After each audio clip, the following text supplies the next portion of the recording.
only 6 unbeaten NFL teams, but will any team finish the season 16-0? According to FBI season simulations, there's a 2.3% chance that at least one team finishes 16-0, and the Falcons are the most likely to accomplish that feat with a 1% chance, just barely ahead of the Patriots.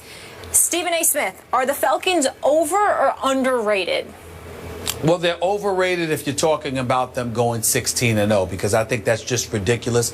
I don't think a team that ranks one of the worst pass defenses in the game of football, I think they're ranked 30th, is going to be able to deliver the goods for you in terms of an undefeated season. But this was my pick to win the NFC South, and I stand by it, although I am pleasantly surprised by what I'm seeing in Carolina, particularly with my man Cam Newton. I'm very proud of him. But I look at the Atlanta Falcons right now. They are 4-0 on this season. Yeah, they're not getting to the quarterback. They've only got 5 sacks on the season, Skip, Coach Herm. I get all of that, but they're going after the ball. They're more physical than they've looked in years on the defensive side of the ball. I'm just looking at some of the things that are taking place in that particular category, and I like what I am seeing from them. They defend well against the run, not necessarily so much against the pass. And then I'm just looking at some of these guys right here, the Justin Durant's of the world leading the team in tackles, the way their secondary has been playing, even though, again, they're soft in the passing game. They just need to get after the quarterback and stop giving quarterbacks so much time to pass. Offensively is the reason I picked them to win this division. I look at a Matt Ryan. I don't think that he's Peyton Manning or Big Ben or Aaron Rodgers, but look, he's pretty damn good.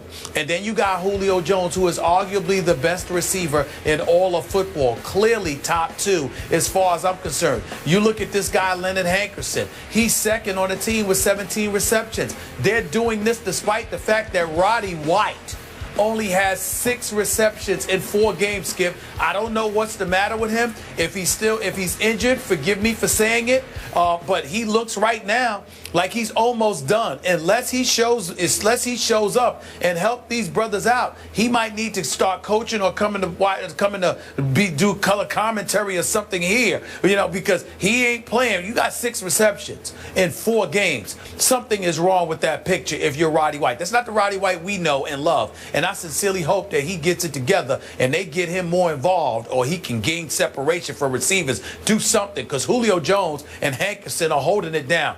And Skip, Coach, let me say right now, I'm going to put my hand up.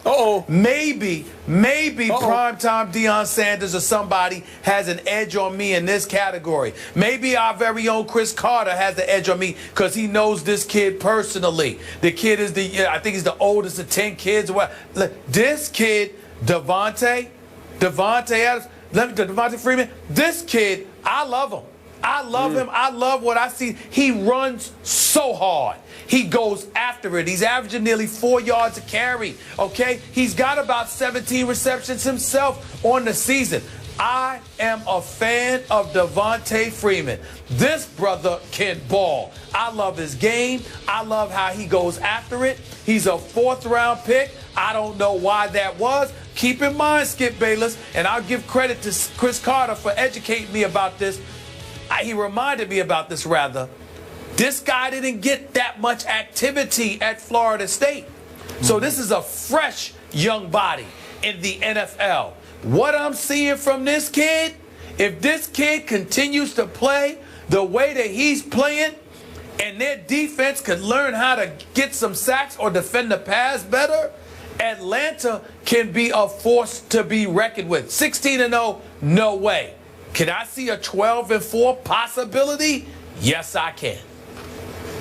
Yeah, Stephen A's made a lot of great points, and he's touched upon it. And it starts with the head coach, Coach Quinn, and met him at the owners' meeting. And, his mindset, he wants to build an image like he had in Seattle. Well, Stephen how did he strike you? Well, he's good with the players. You could just tell. He's going to be good with the players. We had a nice conversation. And he's about building the same kind of mindset they had in Seattle, especially defensively as well as offensively. Now he's got a runner. Reminds me a lot of Lynch. Can break the first arm tackle, runs. He's already got 7 touchdowns. He's built low to the ground. He is. Strong-legged guy, can catch the ball out of the backfield. They've got a talented receiver and really have they have a quarterback that's a top 10 quarterback in this league. I mean, when you think about Matt Ryan, what he's done, no offensive line per se, and he's finding a way to get the ball to Julio Jones and to Hankerson, and Roddy White is hurt, as he said. Defensively, they're just playing hard. They're just playing flat hard like they did in Seattle. They're taking the ball away, which gives them an opportunity to get off the football field. But they don't get to the quarterback much. But they just play hard. And when you turn the film on, you go, wow, look how many guys run to the ball and tackle. Well, I'm going to tell you something. When you watch the film, you're the opponent watching that, you're going, hey, boys, we better get ready for this now. You know, and because you look at the numbers, they're not a top 10 defense. But they play angry. They play together. And that's what's great about when you watch them play. And I think right now they got a quarterback, whether he's at home or on the road, in the fourth quarter, if he has the ball, he can win the game. He can flat win the game. The game's not too big for Matt Ryan. You're on the road or at home. In the fourth quarter, and that's what you want. You want a quarterback that has potential of saying, we need a score. He can do it. But he does have a big stud receiver that he completely trusts under any pressure situation. No doubt. I'll just throw it in that direction, and that guy's going to snatch it. Smart. And run with it. That's a smart decision. Well, I get that. So let me start by giving props to my man Stephen A. Smith, because he did say before this season started he liked this Atlanta team. I don't know if he liked them quite as much as they played at the level they played, but he did like them to win the division. Yeah. Right. Okay. Right. So now let's get back to overrated, underrated. If I just take this Falcons team in a vacuum and just put them by themselves and say how good a football team this is, it's overrated. But if I take it, given its schedule, I think people are sleeping on these Falcons because this schedule, by NFL standards of schedules, is a cakewalk. Are you saying they're going to go 16-0? Here's what they're going to do.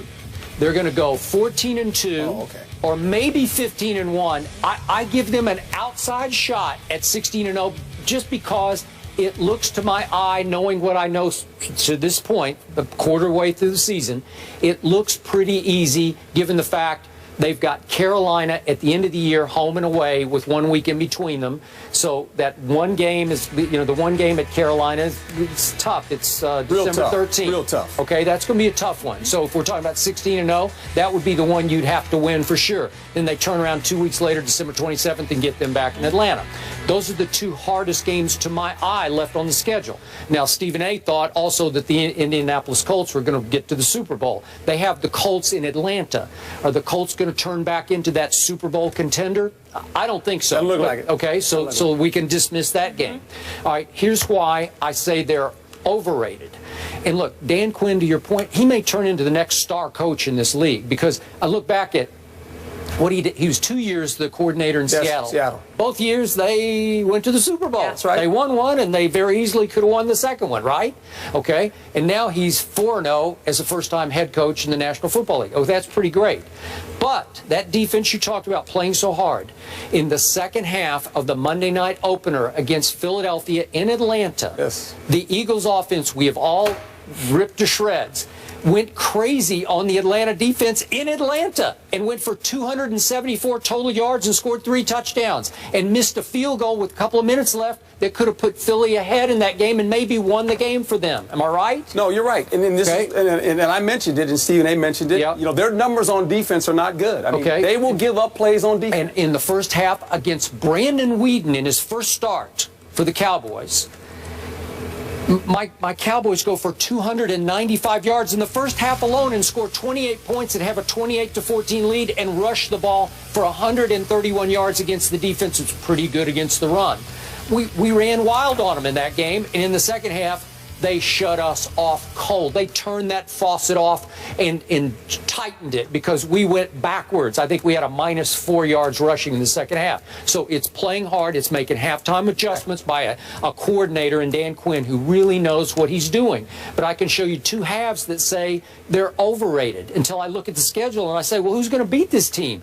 This team is on track to wind up with 2 home playoff games to get to the Super Bowl. Am I right about that? Well, we just pump our brakes. You know, I've been in this league long enough and watched it long enough.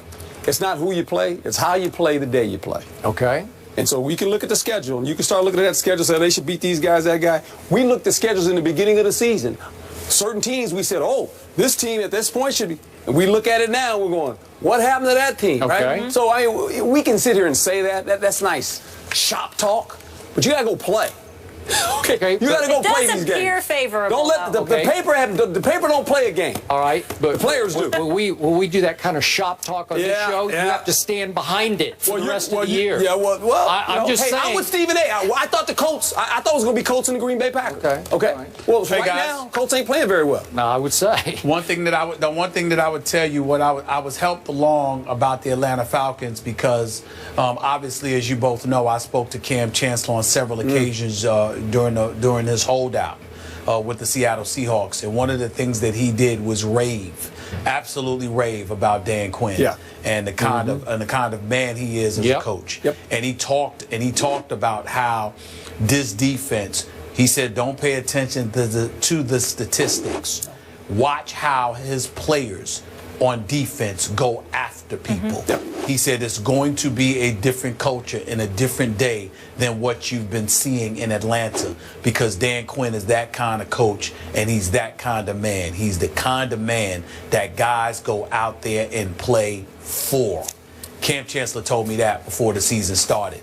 Which is one of the reasons I had so much confidence in Atlanta. I get you, and I'm with you. Last quick point about Devontae Freeman sort of falling out of the heavens into their lap. Remember, the first 2 games that they could have lost. Against the Eagles, he goes for 18 yards on 10 carries. And then at the Giants, another game that they were down 10 early in the fourth quarter, right? Yeah.